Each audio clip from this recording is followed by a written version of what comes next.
Alors, je suis Éric Chevet, je suis vice-président de la Confédération générale des petites et moyennes entreprises, la CPME, et je suis en charge des affaires sociales et à ce titre négociateur pour la CPME de tous les accords nationaux interprofessionnels dans le cadre du paritarisme. Et par ailleurs, dans le cadre de mes mandats, je suis président du Césaire, Centre Val-de-Loire, à Orléans, qui est une instance placée auprès du Conseil régional pour donner des avis sur les politiques publiques qui sont déployées dans la région. Donc, c'est une organisation de défense des petites et moyennes entreprises, de défense de leurs intérêts collectifs. Et nous représentons 243 000 entreprises en France, dont 125 000 qui ont au moins un salarié. Et à ce titre, nous sommes la première organisation patronale en nombre. Nos entreprises représentent collectivement plus de 4 millions de salariés. Et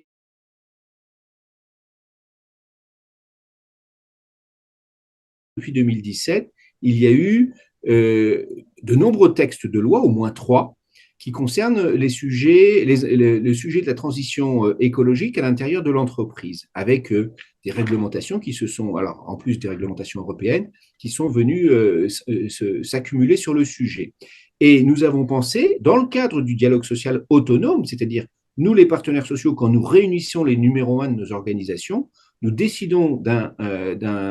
agenda social. Et dans le cadre de cet agenda social autonome, nous avons décidé de retravailler cette question de la transition écologique dans l'entreprise de façon à faire en sorte que cette multiplicité, cette multiplication de lois et de règlements qui viennent, de normes nouvelles, puisse être correctement appréhendée dans l'entreprise. Il fallait pour ça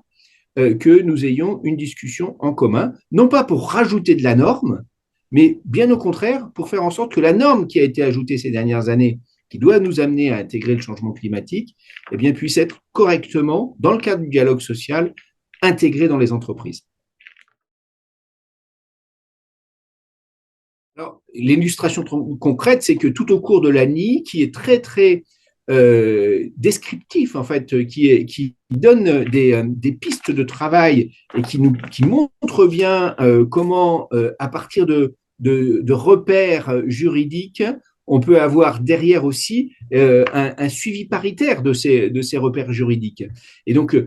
moi, il me semble que l'un des points majeurs, c'est de mettre, comme nous l'avons fait d'ailleurs sur d'autres années qui concernent aussi ces questions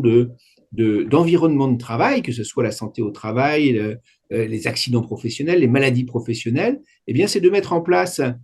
enfin le document unique de prévention des risques dans l'entreprise comme étant l'outil dans lequel se concentre le résultat du dialogue social et qui va permettre au final de faire en sorte d'avoir une réelle influence sur le comportement dans l'entreprise, sur les politiques de l'entreprise et sans doute aussi à terme sur l'organisation de l'entreprise parce qu'on sait maintenant que notamment ce qui est le plus dérangeant en matière de changement climatique, on pense par exemple aux variations de température ou ce genre de choses, ont nécessité d'être intégrés dans notre organisation du travail.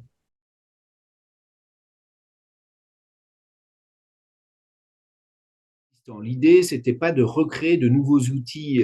dans le cadre de cet accord, parce qu'il y a déjà beaucoup de commissions, de comités qui sont déjà en place sur le territoire et que c'était inutile d'en rajouter. En revanche, utiliser les CPRI, les commissions paritaires régionales interprofessionnelles, et leur donner la matière de la transition écologique dans l'entreprise avec la spécificité territoriale régionale, ça, c'est une première piste qui me paraît très, très intéressante. Donc, les CPRI sont beaucoup cités dans notre accord. Une deuxième piste qui est moins citée, mais qui tient aussi, qui est aussi citée dans notre accord, c'est celle des CESER, les conseils économiques, sociaux et environnementaux régionaux, qui, eux, comme je l'ai expliqué, doivent pouvoir intégrer de façon plus large et en associant l'ensemble de la société, parce que quand vous rajoutez les associations dans leur diversité, vous avez l'ensemble de la société civile organisée qui s'exprime. Et donc, à la suite du travaux du CESE sur cette question-là, peut-être de décliner territorialement le rapport du CESE au niveau national pour le contextualiser